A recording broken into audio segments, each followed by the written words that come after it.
3 লাখ গোপন পেজ, 1,80,000 ছবি এবং এমন কিছু সত্য যা শুনলে আপনার বিশ্বাস করতে কষ্ট হবে। আমেরিকান কংগ্রেস সবেমাত্র এমন একটি ফাইল রিলিজ করেছে যা পৃথিবীর সবচেয়ে শক্তিশালী মানুষদের আসল চেহারা দেখিয়ে দিয়েছে এবং এটা মাত্র 20% ডেটা। যারা স্ক্রিনে আপনাকে মানবতার বাণী শোনায়, নারী অধিকারের কথা বলে, তাদের ব্যক্তিগত জীবনে কি হয় সেটা জানলে আপনি শক খাবেন। এই ভিডিওতে আমরা আপনাকে দেখাবো একজন সাধারণ অঙ্কের শিক্ষক কিভাবে রাতারাতি বিলিয়নিয়ার হলো, কেন তার একটা গোপন দ্বীপ ছিল যেখানে বিশ্বের সবচেয়ে ধনী মানুষেরা যেত এবং সেখানে কি হতো যা এত জঘন্য যে আমরা অনেক কিছু খোলাসা করেও বলতে পারবো না। শুরু করার আগে শুধু জেনে নিন এবং এই পুরো গেমটা বোঝার জন্য আপনাকে একটা পদানুক্রম জানতে হবে। সৃষ্টির শুরু থেকে কিয়ামত পর্যন্ত দুটি শক্তি আছে, একটি ভালোর, রহমানের বা আল্লাহর, অন্যটি মন্দের, শয়তানের।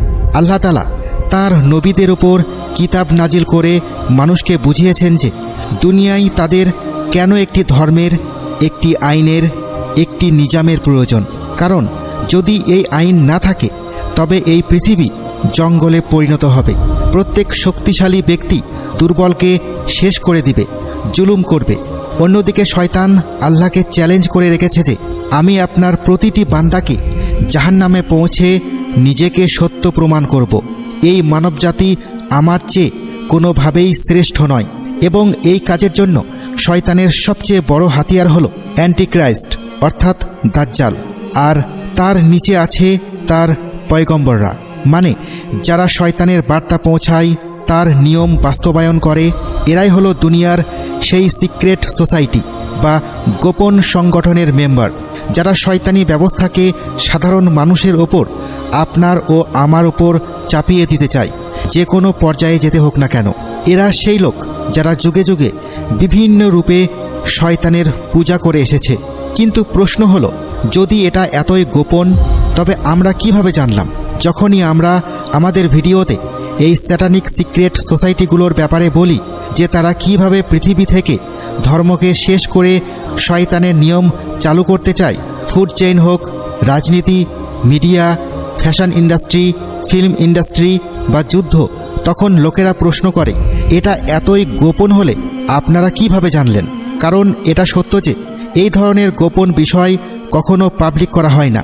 কিন্তু এটাও সত্য যে এই সিক্রেট সোসাইটিগুলোর অংশ থাকা কিছু লোক যখন এইসব পাপ থেকে তওবা করে ফিরে এসেছে, তখন তারা একে একে এই জঘন্য রহস্যগুলো দুনিয়ার সামনে ফাঁস করেছে। উদাহরণস্বরূপ রজার মর্নিও একজন কানাডিয়ান লেখক। সে জানায় যে 1970 দশকে আমিও একসময় এই সিক্রেট সোসাইটির অংশ ছিলাম এবং সেখানে শয়তানকে খুশি করার জন্য শিশুদের নির্যাতন করা হতো। শয়তানকে খুশি করার জন্য তার মূর্তির সামনে এই শিশুদের উৎসর্গ দেওয়া হতো। এছাড়াও মদ, ব্যভিচার এবং এমন সব নোংরা কাজ যা আপনি কল্পনাও করতে পারেন না, অর্থাৎ মানুষকে মরার পর খাওয়া, জাদু করা এবং আল্লাহ যা কিছু নিষেধ করেছেন তার সব কিছু করা। কারণ শয়তান এইসব কাজে খুশি হয়ে সরাসরি তার অনুসারীদের পরামর্শ দেয় এবং সাহায্যও করে। রজার মর্নিও বলেন, এমনই এক গোপন পার্টিতে আমিও ছিলাম যেখানে কাবালা জাদুর মাধ্যমে আমি স্বয়ং শয়তানের সাথে মানুষের রূপে সাক্ষাৎ করেছি। শুধু তাই নয়, তার অধীনস্থ জিনরা আমার মৃত বাবা মায়ের রূপে আমার সামনে উপস্থিত ছিল এবং আমি তাদের সাথে কথাও বলেছি। আমার সেই মা যার মৃত্যুর পর আমি নাস্তিক হয়ে গিয়েছিলাম, এটা ভেবে যে দুনিয়ায় আমাদের আসার হয়তো কোনো উদ্দেশ্যই নেই। কিন্তু পরে রজার বলে, আমি নিজে বাইবেল পড়লাম এবং বুঝলাম যে আসলে এই শয়তানই আল্লাহর বিধানের বিরোধী। তখন আমি আবার খ্রিস্টান ধর্মে ফিরে আসি। প্রসঙ্গত, আপনারা বিভ্রান্ত হবেন না, খ্রিস্টানরাও এক আল্লাহকেই মানে, শুধু পার্থক্য হলো তারা ঈসা আলাইহিসসালামকে আল্লাহর পুত্র বলে শিরক করে। কিন্তু যারা এই সত্য দুনিয়ার সামনে আনতে চেয়েছে তাদের শেষ পরিণতি কি হয়েছিল? 1999 সালে একটি সিনেমা মুক্তি পেয়েছিল যার নাম ছিল আইজ ওয়াইড শাট। স্ট্যানলি কুব্রিক নামে এক আমেরিকান পরিচালক এটা বানিয়েছিলেন। এই সিনেমা মুক্তির কিছুদিনের মধ্যেই তাকে তার নিজের বাড়িতে রহস্যজনকভাবে মৃত অবস্থায় পাওয়া যায় এবং তার এই রহস্যময় মৃত্যুকে হার্ট অ্যাটাক বলা হয়। কিন্তু মানুষ এটা খুব ভালো করেই জানে যে এই সিনেমার মধ্যে সমস্ত স্যাটানিক রিচুয়াল বা শয়তানি প্রথা এবং সিক্রেট পার্টিগুলোর শয়তানি জগৎকে তিনি এক্সপোজ করেছিলেন বা উন্মোচন করেছিলেন। আর এই কারণেই তাকে ইচ্ছে করে রাস্তা থেকে সরিয়ে দেওয়া হয়েছে, কারণ এই সিনেমা স্পষ্টভাবে দেখাচ্ছিল যে বন্ধ দরজার আড়ালে শয়তানকে খুশি করে তারা কিভাবে দুনিয়ার ভবিষ্যৎ এবং এর নিজাম শয়তানি ইশারায় চালায়। ঠিক একইভাবে বিখ্যাত আমেরিকান ফিল্ম ডিরেক্টর ডেভিড ক্রোলির কথা আমরা আমাদের ভিডিওতে অনেকবার উল্লেখ করেছি।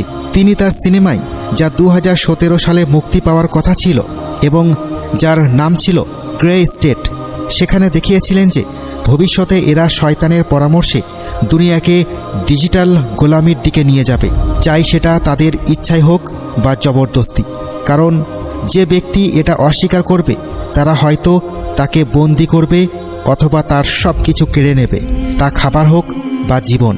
আর এই কারণেই আমরা দেখিয়েছি যে ডেভিড তার স্ত্রী এবং তার এক মেয়েকে রহস্যজনক অবস্থায় বাড়িতে হত্যা করা হয়, বরং এটাকে একটা সাধারণ ঘটনা বলে ফাইলটি চিরতরে বন্ধ করে দেওয়া হয়।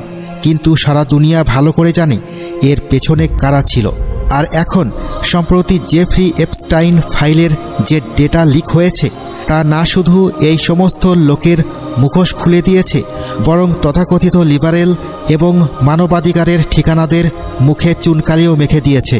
দুনিয়াকে বুঝিয়ে দিয়েছে যে কেন এই মানুষদের আল্লাহর বিধান এবং আইনের প্রয়োজন, যাকে আমরা দিন বলি।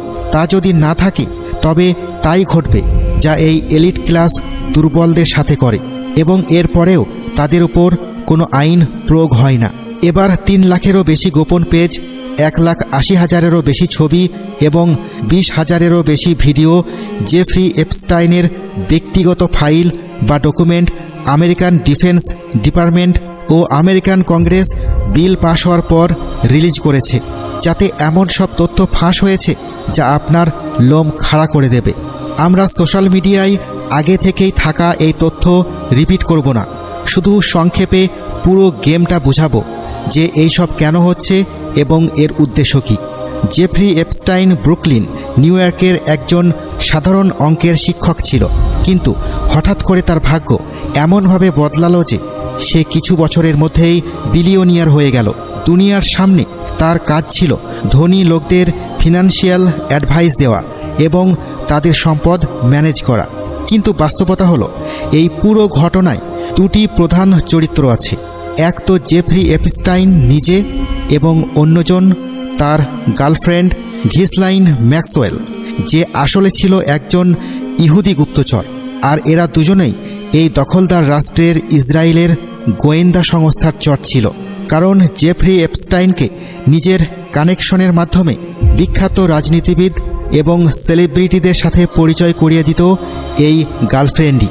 আর এদের দুজনের উদ্দেশ্য ছিল দুনিয়ায় এইসব ধনী ও শক্তিশালী লোকদের তাদের এক আলাদা দুনিয়ায়, যাকে এপস্টাইন আইল্যান্ড বলা হয়, সেখানে নিয়ে আসা, যা $8 মিলিয়ন দিয়ে সে আমেরিকান ভার্জিন আইল্যান্ডে কিনেছিল এবং সেখানে বিশাল প্রাসাদের মতো তৈরি করেছিল।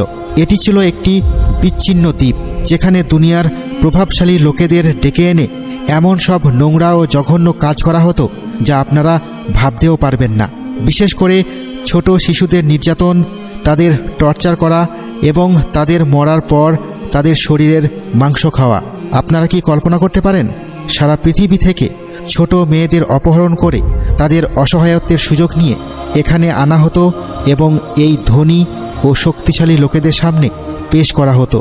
মানে আমি মুখ ফুটে বলতেও পারছি না। আর এই সব কাজ করার সময় গোপনে তাদের ভিডিও ধারণ করা হতো। কিন্তু কেন? কি আছে এর পেছনে গোপন রহস্য? শয়তানকে খুশি করত, এটা তো বুঝলাম, কিন্তু শয়তান তাদের কি দিত আর শয়তান তাদের থেকে কি চাইতো? চোখ রাখুন পরের পর্বে।